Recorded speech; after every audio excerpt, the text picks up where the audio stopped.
नमो नमः। आज हम इस वीडियो में शारदा संस्कृतम भाग 8 जो अष्टमी कक्षा के लिए पुस्तक है का चतुर्थ पाठ चौथा पाठ विद्याधनम सर्वधन प्रधानम विद्याधन सभी धनों में श्रेष्ठ है, ऐसा इस पाठ को पढ़ेंगे। तो इसमें सारे श्लोक हैं जो विद्या से संबंधित है। विद्या धन कैसा धन है उसी की महत्ता को बता रहे हैं। तो सबसे पहले है अपूर्व। अपूर्व मतलब अनोखा, जिसका वर्णन नहीं किया जा सकता। को अपि कितना, कोशो अयम यह खजाना विद्यते है तब तुम्हारा। भारती, ये भारती क्या है? सरस्वती माँ। हे सरस्वती माँ, तुम्हारा यह खजाना कितना अनोखा है, अर्थात बहुत अनोखा है। व्ययत खर्च करने से, 10 प्रत्यय यहाँ पर, व्ययत खर्च करने से वृद्धिम आयाति, वृद्धि को पाता है, अर्थात खर्च करने से बढ़ता है। क्षयम आयाति संचयात, इकट्ठा करने से, संचयात इकट्ठा करने से, क्षयम आयाति नाश को प्राप्त हो जाता है, अर्थात इकट्ठा करने से नष्ट हो जाता है। हे सरस्वती माँ, तुम्हारा यह खजाना बहुत अनोखा है जो खर्च करने से बढ़ जाता है और इकट्ठा करने से नष्ट हो जाता है। इसका मतलब क्या हुआ? आपके पास बहुत धन है, बहुत पैसे हैं, आप क्या करते हो? कोई चीज़ ले लेते हो, खर्च कर देते हो, तो वो चीज़ तो आ जाएगी, लेकिन उस खजाने में से जो धन रूपी खजाना है आपका, वो धीरे धीरे धीरे कम हो जाता है। आप इसको इस तरह भी समझ सकते हो, जैसे आपके पास 100 रुपये हैं, आप उसमें से 10 रुपये की कोई चीज़ ले लेते हो तो कितने बच जाते हैं?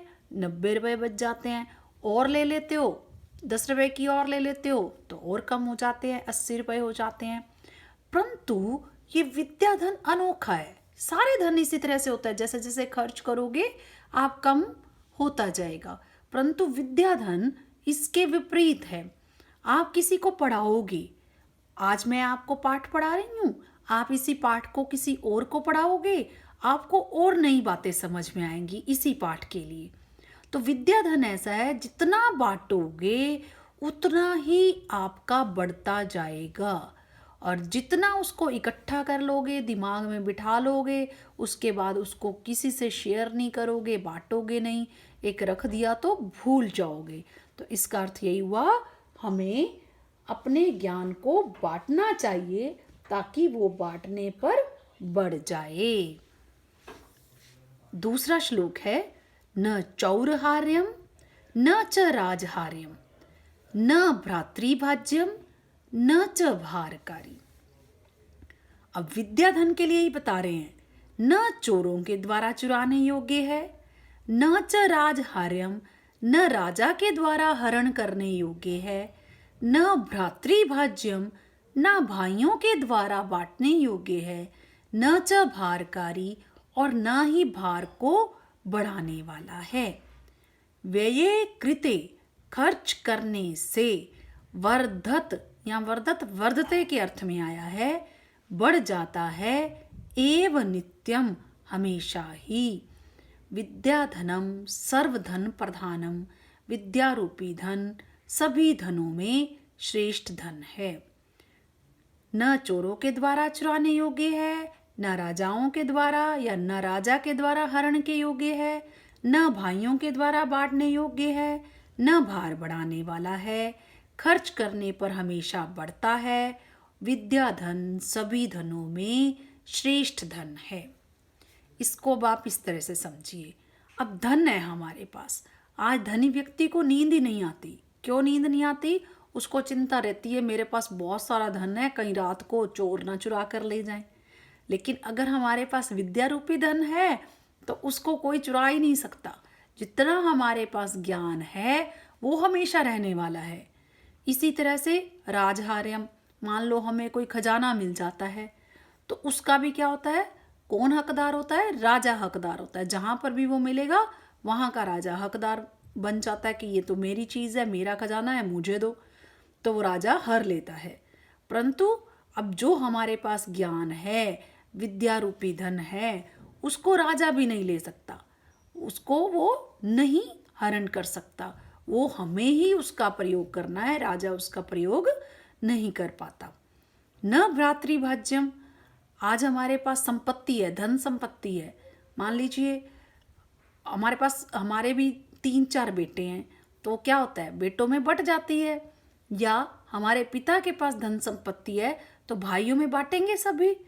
तो अगर हमारे पास है तो बटेगी ही बटेगी, परंतु विद्या रूपी धन तो भाई भी नहीं बांट सकते। जो भाई ज़्यादा पढ़ेगा या विद्या अधिक होगी वो अपने लिए प्रयोग करेगा, जो विद्या रूपी धन प्राप्त नहीं करेगा तो उसके पास नहीं होगी। न च भारकारी, अब बाकी कोई भी धन हो, भार को बढ़ाने वाला है, कहीं जाना है उसको उठाना पड़ेगा तो भार को बढ़ाने वाला हो गया। परंतु विद्या कहाँ होती है, हमारे अंदर ही विद्यमान होती है, वो भार भी नहीं बढ़ाएगी। व्यये कृते वर्धत एव नित्यम, हर बार खर्च करने पर बढ़ जाती है। अभी मैंने आपको बताया, अभी आप ये पाठ किसी और को पढ़ाएं तो आपका ज्ञान और बढ़ेगा, कोई और नई बात इसमें समझ में आएगी। तो इस तरह से ये विद्या रूपी धन खर्च करने पर बढ़ता ही है, इसीलिए इस धन को सभी धनों में श्रेष्ठ धन कहा गया है। अगले श्लोक पर चलते हैं। क्षणशः कणशः चैव विद्याम अर्थम च साधयेत। क्षणश, एक एक क्षण से विद्याम, विद्या प्राप्त होती है। कणश, एक एक कण से ही अर्थम च साधेत, अर्थ अर्थात धन प्राप्त होता है। अर्थात एक क्षण गवाए बिना विद्या को प्राप्त करना चाहिए, विधिलिंग लगा रहा ना, करना चाहिए कहेंगे, और एक एक कण गवाए बिना धन को इकट्ठा करना चाहिए, यानी धन को प्राप्त करना चाहिए। क्षणे नष्टे कुतो विद्या, क्षण के नष्ट हो जाने पर विद्या कहाँ से, कणे नष्टे कुतो धनम, और कण के नष्ट हो जाने पर धन कहाँ से। इसको इस तरह से समझते हैं, जैसे एक एक क्षण हम गवाते चले जाएं, धीरे धीरे धीरे समय बीतता जाएगा और विद्या हमारे हाथ से चली जाएगी। जैसे आज आपका पढ़ने का समय है तो आप एक भी क्षण ना गंवाएं, किस तरह से यहाँ से ज्ञान प्राप्त कर सकते हैं, किस तरह से उस पुस्तक से ज्ञान प्राप्त कर सकते हैं। स्वाध्याय ज़्यादा करें तभी आप विद्या को ग्रहण कर पाएंगे। इसी तरह से ही अगर हम कण को, एक एक सिक्के को गवाते चले जाएंगे तो धन इकट्ठा नहीं हो सकता। तो इसीलिए क्षण गवाए बिना हमें विद्या ग्रहण करनी है और कण गवाए बिना हमें धन को पाना है। आगे चलते हैं, चौथा श्लोक है। रूप यौवन संपन्ना विशाल कुल संभवा विद्याहीना न शोभन्ते निर्गंधा इव किंशुकः। रूप यौवन संपन्ना, रूप और यौवन से संपन्न, अर्थात व्यक्ति में रूप भी है, यौवन भी है, रूप और यौवन से युक्त है, विशाल कुल में जन्म लिया है, अर्थात बड़े कुल में पैदा हुआ है, परंतु वो विद्याहीन है। विद्याहीना वो ऐसा है, निर्गंधा इव किंशुका, किंशुका माने होता है पलाश के फूल, पलाश के फूल के समान है, जो गंध रहित होते हैं, उनमें सुगंध नहीं होती, सुंदर होते हैं परंतु उनमें सुगंध नहीं होती। तो वो विद्याहीन ऐसे ही हैं जैसे पलाश के फूल, और वो सुशोभित नहीं होते हैं। अर्थात रूप और यौवन से संपन्न और विशाल कुल में उत्पन्न होने वाले विद्याहीन पलाश के फूलों की भांति हैं, जो सुगंध रहित हैं और सुशोभित नहीं होते हैं। अब ये क्या है, इसको इस तरह से समझिए, वो रूप और यौवन से संपन्न है इसलिए सुंदर प्रतीत होते हैं, और विशाल कुल में जन्म लिया है तो सभी लोग उनको पूछेंगे भी सही, परंतु अगर उनके अंदर विद्या विद्यमान नहीं है तो वो पलाश के फूलों की तरह ही होंगे, जिसकी तरफ मन तो आकर्षित हो जाता है लेकिन वहां पर जाने के बाद सुंदर तो दिखते हैं, लेकिन जब उनमें से सुगंध नहीं आती तो हम दूर हो जाते हैं। तो रूप और यौवन से संपन्न और विशाल कुल में उत्पन्न हुए व्यक्तियों का यही हाल होता है। तो पहले इनमें से पदों का परिचय कर लेते हैं, फिर आगे चलेंगे। तो इसमें से सबसे पहले संधि अक्षर देख लेते हैं। कोअपि, क प्लस अपि, विसर्ग संधि है। कोशोऽयं, कोशः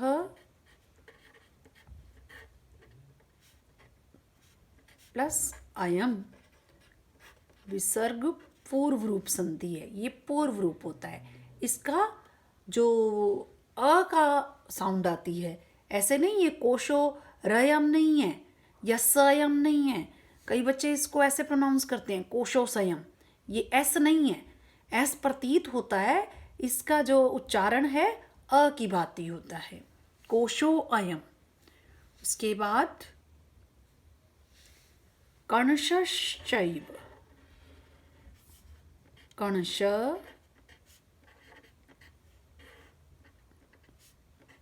प्लस च प्लस एव, यहाँ विसर्ग संधि है और यहाँ पर वृद्धि संधि है,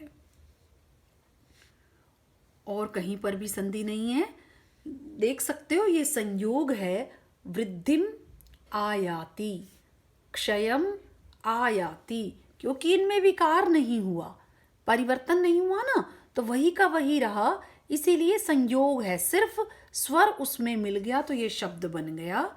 इसी तरह से विद्याम अर्थम, अ उसमें मिल गया, इस तरह से ये संयोग कहलाते हैं, इसमें कोई संधि नहीं हुई। अब हम देखते हैं अव्यय भी हैं इसमें, कौन कौन से अव्यय हैं वो जान लेते हैं।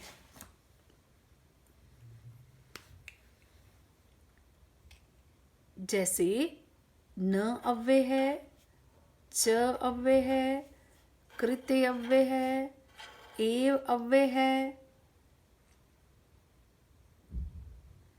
इव अव्यय है। इसी तरह से और भी कई सारे अव्यय हैं इसमें जो आप अपने आप ढूंढ सकेंगे। और थोड़े से पद परिचय कर लेते हैं, जैसे कि तव, ये तव है, तव में क्या है, युष्मद शब्द रूप, षष्ठी विभक्ति एक वचन, तभी इसका अर्थ क्या है, तुम्हारा। तो ये षष्ठी का के की होता है ना, तो इसीलिए तुम्हारा। संचयात, पंचमी एक वचन है ये। नष्टे क्षणे, ये सप्तमी एक वचन है। इस तरह से ये पद परिचय हो जाएंगे। कहीं पर कठिनाई हो तो आप पूछ सकते हो। अब चलते हैं विशेषण विशेष्य पर। एक आध मैं बता देती हूँ, बाकी आप अपने आप करिएगा। विद्याधनम सर्वधन प्रधानम, विद्याधन कैसा धन है, सर्वधन प्रधान है, सभी धनों में श्रेष्ठ है। इसका अर्थ हुआ ये विशेषण है, ये विशेषता बता रहा है ना, किसकी विशेषता बता रहा है, विद्याधन की बता रहा है, तो ये हुआ विशेष्य। आगे चलते हैं 5वें श्लोक की तरफ।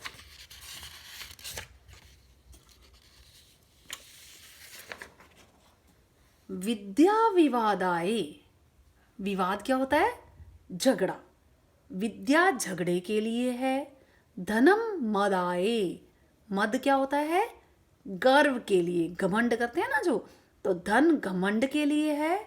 शक्ति परेशान, दूसरों को परिपीड़नाए, परिपीड़नाए का मतलब होता है परेशान करने के लिए, हर प्रकार से परेशान करने के लिए। शक्ति दूसरों को हर प्रकार से परेशान करने के लिए है। किसकी किसकी बात हो रही है ये? खलस्य। खलस्य का मतलब होता है दुष्ट की। दुष्ट की विद्या विवाद के लिए अर्थात झगड़े के लिए, धन घमंड के लिए, शक्ति दूसरों को हर प्रकार से परेशान करने के लिए होती है। साधो विपरीतम एतत्, इसके विपरीत साधु यानी सज्जन की। क्या? विद्या ज्ञान के लिए। ये ऐसे दिए हुए ना तीनों अक्षर, तो विद्या ज्ञानाय, विद्या ज्ञान के लिए, धनम दानाय, धन दान के लिए, और शक्ति रक्षणाय, शक्ति दूसरों की रक्षा के लिए होती है। अर्थात दुष्ट और साधु सज्जन बिल्कुल विपरीत हैं। जो दुष्ट होगा वो विद्या बिल्कुल झगड़ों के लिए हर वक्त यूज करेगा। विद्या ज्ञान प्राप्त कर लिया उसने तो, और क्या किया? झगड़ों में हर वक्त झगड़े किए और उसमें अपनी विद्या का प्रयोग किया। धन ले लिया, धन इकट्ठा कर लिया, लेकिन हर वक्त घमंड किया कि मेरे पास इतना धन है, मैं ये कर सकता हूँ, मैं वो कर सकता हूँ। इसी तरह से शक्ति को भी दूसरों को दुख देने के लिए ही दुष्ट प्रयोग करता है। इसके विपरीत जो सज्जन होगा वो हमेशा ज्ञान के लिए विद्या का प्रयोग करेगा, खुद भी सीखेगा, फिर दूसरों को भी सिखाएगा। और धन दान के लिए होगा। जैसे ही वो धन इकट्ठा करेगा, पहले उसकी यही इच्छा रहेगी कि किसी तरह मैं दूसरों की मदद कर सकूं और दान करेगा। और शक्ति अगर उसके पास होगी, अगर कोई भी किसी तरह की भी शक्ति, किसी से जान पहचान है या कुछ है, तो उसके लिए वो रक्षा करेगा दूसरों की सबसे पहले। तो इस तरह से ये 5वां श्लोक है। अब चलते हैं 6ठे श्लोक की तरफ। विद्या ददाति विनयम, बहुत ही महत्वपूर्ण श्लोक है ये, पढ़ा भी होगा आपने। विद्या विनम्रता देती है, ददाति देती है। विनयाद याति पात्रताम, विनम्रता से योग्यता प्राप्त होती है। पात्रत्वाद धनम आपनोति, योग्यता से धन प्राप्त होता है। धनात् धर्मम ततः सुखम, धन से धर्म और इसके बाद सुख प्राप्त होता है। तो इस श्लोक को हम ऐसे समझ सकते हैं कि विद्या विनम्रता देती है। विद्या से विनम्रता अपने आप आ जाती है। अर्थात जो विद्वान होगा ना, वो हमेशा ही विनम्र होगा। ये उसकी पहचान होती है कि विद्वान विनम्र ही होगा। और विनम्रता से योग्यता आ जाती है। जब योग्यता आ जाती है तो हम कोई पद प्राप्त कर लेते हैं, और पद अच्छा पद होगा तो धन अपने आप ही आता जाएगा। और धन से हम धार्मिक कार्य भी करते हैं। क्या सही है क्या गलत है, यही धर्म है। और ऐसे धार्मिक कार्य धन से ही संपन्न हो जाते हैं। और जब धर्म में हम लीन हो जाते हैं, तब हमें सच्चा सुख, सच्चा आनंद प्राप्त हो जाता है। तो कहने का तात्पर्य यह है कि विद्या उतनी ही आवश्यक है जितना खाना पानी व सांस लेना। जिस प्रकार अन्न के बिना मनुष्य नहीं रह सकता, उसी प्रकार विद्या के बिना जीवन मृत्यु के समान होता है। तो अतः हमें भी यह सीख ले लेनी चाहिए कि हमें अच्छे से विद्या ग्रहण करनी है। तो अब इन पदों का परिचय कर लेते हैं। बहुत आसान है। जैसे रामाय किया है ना आपने, ऐसे ही विवादाय, मदाय, परिपीड़नाय, ज्ञानाय, दानाय, रक्षणाय, चतुर्थी की एक वचन है। चतुर्थी एक वचन।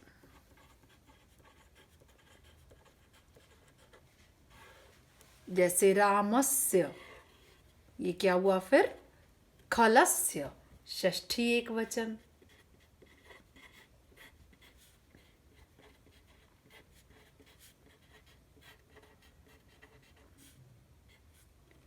साधोर विपरीतम एतत्, पढ़ने से ही समझ में आ जाता है कहाँ कहाँ है। देखिए, साधो विसर्ग संधि है, साधो प्लस विपरीतम